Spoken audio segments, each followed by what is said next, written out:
3월 4일 수요일 다 같이 조용한 기도를 하심으로써 수요 예배를 시작하도록 하시겠습니다. 하나님 아버지, 수요 예배로 모인 우리들을 주님 기억하여 주시옵고 신령과 진정으로 예배드릴 수 있도록 주님 인도하여 주시옵소서. 사순절 기간을 맞이하여서 다시 한번 십자가의 사랑을 나의 삶에서 기억할 수 있도록 주님 인도하여 주시옵소서. 예수 그리스도의 이름으로 기도하옵나이다. 아멘. 찬송가 151장 함께 부르시도록 하겠습니다.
오늘 우리에게 허락하신 말씀 함께 보도록 하겠습니다. 시편 32편 1절에서부터 7절까지에 있는 말씀입니다. 제가 받들어 봉독하도록 하겠습니다. 허물의 사함을 받고 자신의 죄가 가려진 자는 복이 있도다. 마음에 간사함이 없고 여호와께 정죄를 당하지 아니하는 자는 복이 있도다. 내가 입을 열지 아니할 때에 종일 신음함으로 내 뼈가 쇠하였도다. 주의 손이 주야로 나를 누르시오니 내 진액이 빠져서 여름 가뭄에 마름같이 되었나이다. 내가 이르기를 내 허물을 여호와께 자복하리라 하고 주께 내 죄를 아뢰고 내 죄악을 숨기지 아니하였더니 곧 주께서 내 죄악을 사하였나이다. 셀라. 이로 말미암아 모든 경건한 자는 주를 만날 기회를 얻어서 주께 기도할지라. 진실로 홍수가 범람할지라도 그에게 미치지 못하리이다. 주는 나의 은신처이오니 환난에서 나를 보호하시고 구원의 노래로 나를 두르시리이다. 셀라. 아멘. 오늘 시편 32편 1절부터 7절까지의 말씀을 가지고 주를 만날 기회를 얻는 자라는 제목으로 함께 은혜를 나눠보도록 합니다. 이민교회에서 부목사로 섬길 때 갑자기 그 지역에 계신 감리사님께 전화가 왔습니다. 잠깐 저를 만나자고 전화가 왔습니다. 조금 의아했죠. 조금 그 며칠 후에 또 그 감리사님 비서분이 몇 날 며칠 그리고 몇 시에 어느 곳으로 와달라고 연락이 왔고요.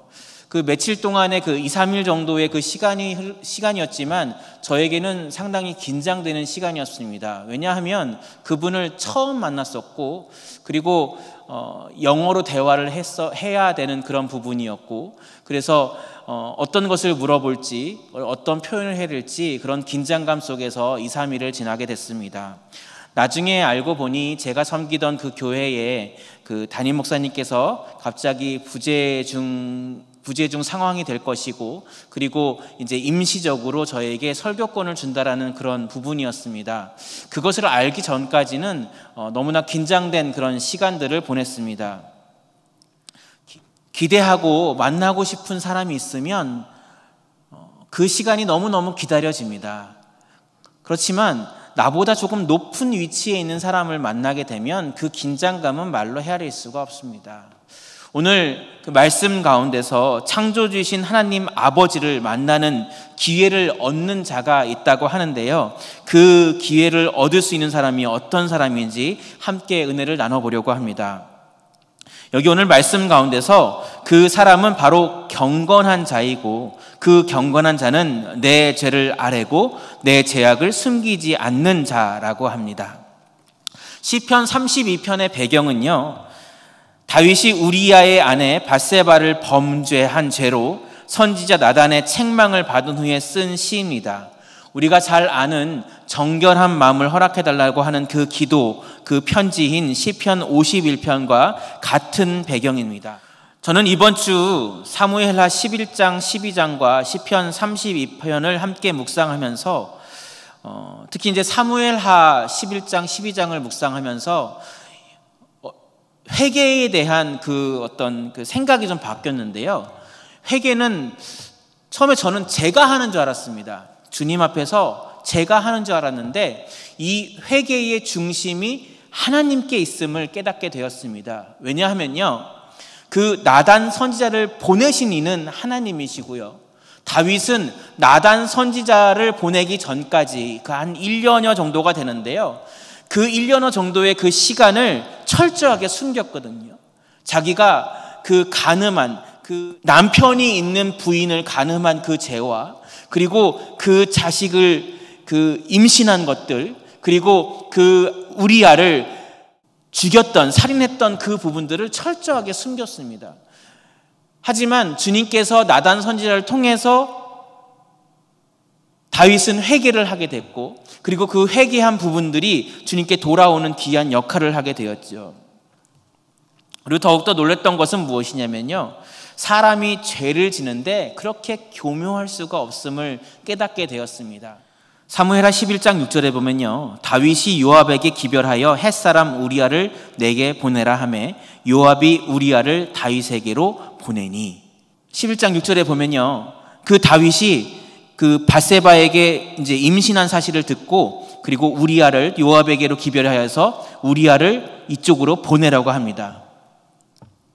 사무엘하 11장 12절에 보면요, 처음에 이제 불러와서 이제 하루 시간을 주거든요. 근데 집에 안 가고 그냥 그 사람들하고 이렇게 바깥에서 지내요. 그래서 이제 왜 바깥에서 지내냐고 우리가 물어봤더니 자기의 장군들과 자기의 그 부하들이 그 전장에 있는데 내가 어떻게 집에 편하게 잘 수 있느냐라고 얘기를 하거든요. 그래서 사무엘하 12절에 보면요, 다시 한번 집에 보내도록 해요. 다윗이 우리아에게 이르되 오늘도 여기 있으라. 내일은 내가 너를 보내리라. 우리아가 그날에 예루살렘에 머무니라. 이튿날 다윗이 그를 불러서 그로 그 앞에서 먹고 마시고 취하게 하니 저녁 때에 그가 나가서 그의 주의 부하들과 더불어 침상에 눕고 그의 집으로 내려가지 아니하니라. 참 이 우리아가 참 강직한 사람이에요. 처음에 집에 가라고 했는데 말을 안 듣고요. 두 번째는 술을 마셨어요. 집에 들어가라고 이제 얘기했는데 끝까지 집에 안 들어가는 거죠. 그래서 이제 다윗이 생각을 합니다. 그러면 이거 어떻게 해야 될까? 더 어떻게 보면은 거짓말을 낳고 참 더욱더 심하게 죄를 범하는 것 같습니다. 그래서 마지막에 이제 서신을 보내서 이렇게 얘기를 하죠. 아침이 되매 다윗이 편지를 써서 우리아의 손에 들려 요압에게 보내니 그 편지에 써서 이르기를 너희가 우리아를 맹렬한 싸움에 앞세워 두고 너희는 뒤로 물러가서 그로 맞아 죽게 하라 하였더라. 다윗이 끝까지 이제는 말을 안 들으니까 그 충직한 그 우리아를 죽이게 됩니다. 전장 맨 앞에, 정말 앞에 나가서 죽을 수밖에 없는 그곳에, 그런 싸움에, 맹렬한 싸움에 앞세워서 죽이게 됩니다. 제가 잘못할 때, 죄를 지을 때 얼마나 많이 머리를 쓰고 긴장을 하면서 그것이 내 잘못이, 나의 죄가 드러나지 않게 하기 위해서 얼마나 머리를 썼는지 그것이 이렇게 마음에 통하더라고요. 그때는 정말 내가 죄를 지을 때는 하나님이 보이지 않고 정말 이것들을 어떻게 하면 감출 수 있을까라는 그것에 목적을 두고 하니까 점점 나의 마음이 완악해지고 더 영악해지고 이 죄를 숨기는 그런 모습을 저의 삶 가운데서 이 사무엘하 말씀을 통하여서 발견하게 되었습니다. 그런데 그 다윗이 철저하게 자신의 죄를 숨김에도 불구하고 마음은 어려웠던 것 같습니다. 숨겼을 당시의 그 상황을 3절, 4절에 이렇게 표현합니다. 함께 읽도록 하겠습니다. 내가 입을 열지 아니할 때에 종일 신음함으로 내 뼈가 쇠하였도다. 주의 손이 주야로 나를 누르시오니 내 진액이 빠져서 여름 가뭄에 마름같이 되었나이다. 아멘. 우리에게는 주님께서 주신 선한 마음이 있습니다. 죄를 지을 때는 아무런 가책 없이 그 목적을 성취하려고 머리를 쓰지만 그 이후의 마음이 무거울 수밖에 없음을 알 수 있습니다. 그러나 오늘 말씀의 포커스는요, 주님을 만날 기회를 얻는 자는 경건한 자이고 경건한 자는 죄를 숨기지 않고 고백하는 것입니다.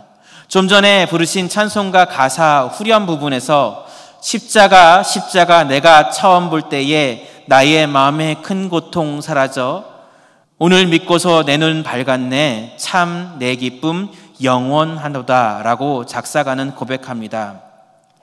우리가 주님을 만날 기회를 얻고 기도하려면 나의 죄를 숨기지 않고 고백해야 합니다. 회개의 중심에는 예수 그리스도가 있어야 합니다. 십자가의 보혈을 의지하며 나아가야 합니다. 저도 신앙의 침체기를 겪을 때가 있었습니다.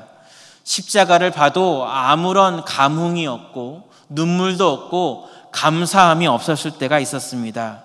그때는 하나님이 왜 나를 이렇게 버려두었는지, 이렇게 놔뒀는지 하나님을 업신여겼고 하나님을 무시했고 하나님을 저주할 때가 있었습니다. 그때의 나의 마음 가운데서 얼마나 완악했는지, 메말랐는지 어떻게 표현할 수가 없었죠.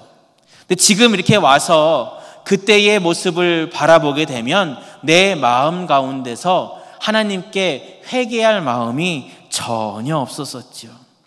하나님의 사랑을 깨닫지 못했던 부분이 있었습니다. 오늘 시편 32편의 말씀을 묵상하면서 그리고 설교 말씀을 들으시면서 십자가를 바라보시면서 찬양을 부르시면서 아무런 반응이 없으시다면 나의 마음이 나의 마음이 메마르고 딱딱하다면 주님께서 회개의 기회를 주실 것을 기도하시기 바랍니다. 내 마음 가운데서 연약한 부분들, 메마른 부분들, 그런 마음들이 돌아오기를, 그런 기회를 허락해 달라고 주님께 기도하시길 바랍니다. 왜냐하면요, 하나님께서 여러분들을 너무나 사랑하시기 때문입니다. 제가 신학교를 마치고요, 대학원을 그냥 저는 바로 진학할 수가 없었습니다. 그때 마음이 조금 좀 어려웠었거든요. 그 당시 때 종교다원주의를 배웠었는데요. 참 저의 마음 가운데서 이 신학과 이 신앙이 좀 괴리감이 많이 느꼈었습니다. 그래서 스리랑카로 단기 선교를 갔었는데요. 거기에는 그 이슬람교, 그리고 힌두교, 그리고 천주교, 기독교 이렇게 여러 종파가 있었거든요. 그래서 눈으로 보고 싶었어요. 정말 힌두교인들이 어떻게 살고 이슬람교인들이 어떻게 살고 있고, 그리고 그 천주교인들과 그 기독교인들, 그러니까 제가 경험한 그 부분들이 그 기독교인밖에 없지 않습니까? 개신교밖에 없는데 천주교인들과 그리고 힌두교, 그리고 잘 접하지 못했던 이슬람 교도인들이 어떻게 살고 있는지 궁금했었습니다. 그리고 이제 1년 동안의 시간을 마치고 이제 돌아오게 되는데요. 그때 이제 함께 있었던 그 스리랑카 신학생 중에서 한 명이 저에게 이렇게 조그만 액자를 줬거든요. 근데 이게 되게 유명한 거더라고요. 저는 잘 몰랐었는데 거기에 이제 이렇게 생긴 부분인데요. 제가 그 똑같은 걸 찾지 못했었고요. 근데 이런 식으로 생겼던 그런 조그만 액자였습니다. 근데 그 안에 이렇게 써 있었었죠. 아마 아시는 분들도 있으실 텐데요. 함께 나누길 원합니다. 여기 안에 이렇게 써 있어요. 내가 예수님께 묻습니다. 예수님, 얼마나 나를 사랑하십니까? 그리고 예수님께서 대답하셨습니다. 이만큼 너를 사랑한다. 그 후에 예수님께서 두 팔을 벌려 쭉 뻗으신 후 돌아가셨다. 이런 그 얘기인데요. 참 어떻게 보면은 그 예수님의 그 사랑을 작은 그 몇 개 안 되는 그 문장에 아주 함축해서 표현을 했더라고요. 예수님께서 이만큼 우리를 사랑하세요. 십자가의 그 사랑은, 십자가의 죽으심의 그 사랑의 표현은 정말 어마어마한 것입니다. 십자가의 죽으심이 나와 아무 관계가 없는, 단지 성경에 나오는 스토리가 아니라 예수님께서 십자가의 죽으심으로 말미암아 나의 흉악한 죄 때문임을 고백하고 십자가를 바라볼 때 찬양과 감사가 넘치는 그런 저의 그 신앙이 다시 한번 회복되고 유지되길 바랍니다. 시편 32편 3절 4절 현대어 성경으로 한번 찾아보니까요, 조금 더 저의 마음을 이렇게 부딪히게 하더라고요. 제가 한번 읽어드리도록 하겠습니다. 내가 입을 열지 아니할 때에 종일 신음함으로 내 뼈가 쇠하였도다. 주의 손이 주야로 나를 누르시오니 내 진액이 빠져서 여름 가뭄에 마름같이 되었나이다. 현재 상태가 이런 분들이 계십니까? 만약 그런 분이 계시다면 나의 죄를 숨기지 않고 주님께서 말씀으로 말 걸어오실 때에, 주님께서 성경 말씀으로 나에게 말 걸어오실 때에 회개하는 저와 여러분이 되시길 주님의 이름으로 부탁드리겠습니다. 주님을 만나 기도하며 어떤 시련이 와도 주님을 의지하며 헤쳐나가길 바랍니다. 코로나19 감염증에 감염되지 않으려면, 코로나19 감염증에 감염되지 않으려면 가장 중요한 것이 흐르는 물에 손을 30초 이상 씻으라는 것입니다. 매일매일 30초 이상 손을 씻을 때마다 주님의 보혈로 나의 죄를 깨끗게 하신 주님의 사랑에 감사하며 사시는 저와 여러분 되시기를 부탁드리겠습니다. 기도하겠습니다. 하나님 아버지, 수요 예배로 주님께서 불러주심에 감사를 드립니다. 비록 같은 장소에서 예배 처소에서 예배하지는 못하지만 어느 자리에서 예배하던 간에 주님께서 같은 은혜로 채워주시었고 이 예배를 주님께서 기뻐 받아주시옵소서. 바라고 원하옵기는 나의 메마른 마음이 있다면, 그것을 가지고 있는 사람이 있다면 주님의 은혜의 담비로 촉촉히 적셔주시고 십자가의 그 사랑으로 덮어주셔서 회복시켜 주시옵소서.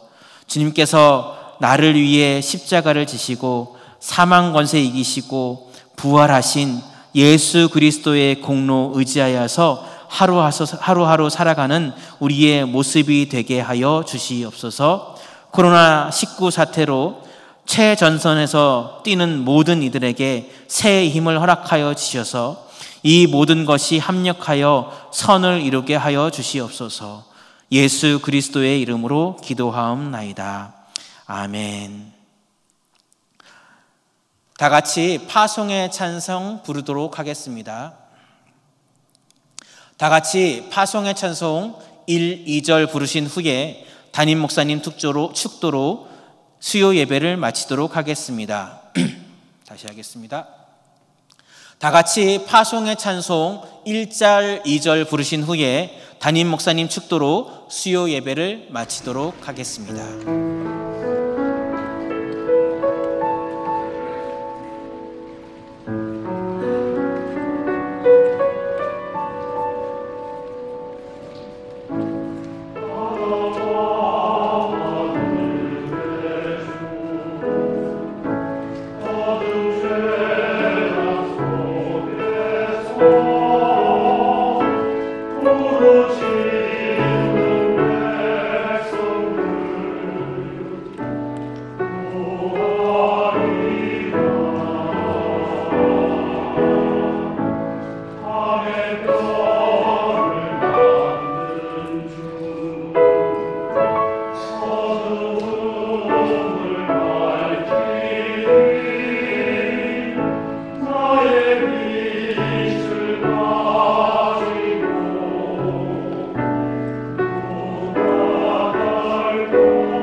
사랑의 주님, 은혜 감사드립니다.